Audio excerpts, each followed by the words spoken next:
क्या आपने कभी खुद से ये सवाल किया है, मैं कौन हूँ? क्या मैं केवल ये शरीर हूँ या फिर कुछ और, कुछ अदृश्य, अनंत?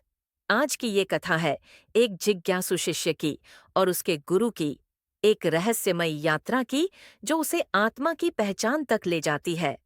बहुत प्राचीन काल की बात है। हिमालय की गोद में स्थित एक शांत आश्रम में एक महान तपस्वी गुरु रहा करते थे, दाशी वशिष्ठ।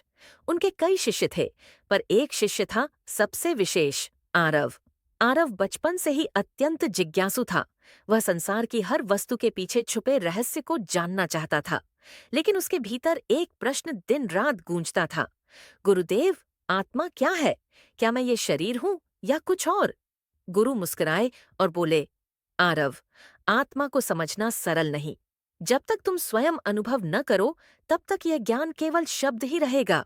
यदि तुम तैयार हो, तो तुम्हारी परीक्षा आरंभ होती है। पहली परीक्षा, मौन का वन। आरव को आदेश मिला, 5 दिन तक जंगल में अकेले रहो, बिना किसी संपर्क के, बिना किसी भय के।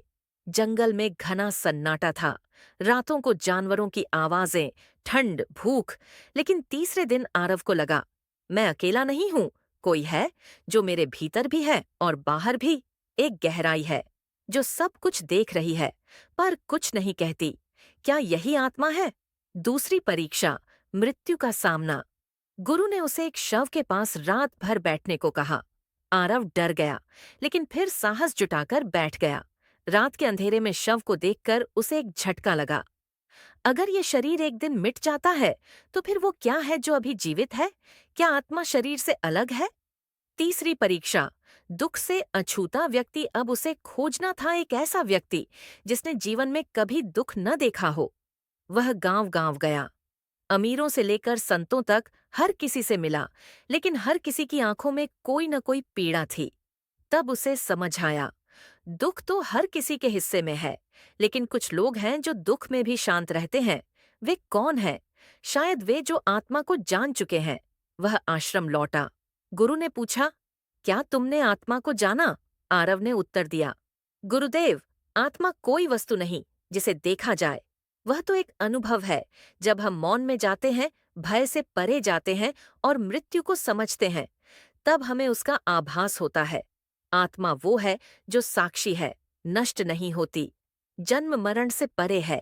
गुरु मुस्कराए और बोले, तुम अब शिष्य नहीं, ज्ञानी हो गए हो। दोस्तों, आत्मा को शब्दों से नहीं, अनुभव से जाना जा सकता है। जब हम भी अपनी भीतर की यात्रा शुरू करते हैं, मौन, ध्यान और स्वविचार से, तब हमें अपने वास्तविक स्वरूप का दर्शन होता है। क्योंकि हम शरीर नहीं, आत्मा है, और आत्मा अमर है, शुद्ध है, अनंत है। अगर आपको ये कथा पसंद आई हो, तो कृपया लाइक करें, कमेंट करें और दिव्य अध्यात्म चैनल को सब्सक्राइब करना न भूलें। ऐसी ही और रहस्यमयी और ज्ञानवर्धक कहानियों के लिए जुड़े रहें। हर कथा आत्मा की ओर एक कदम है।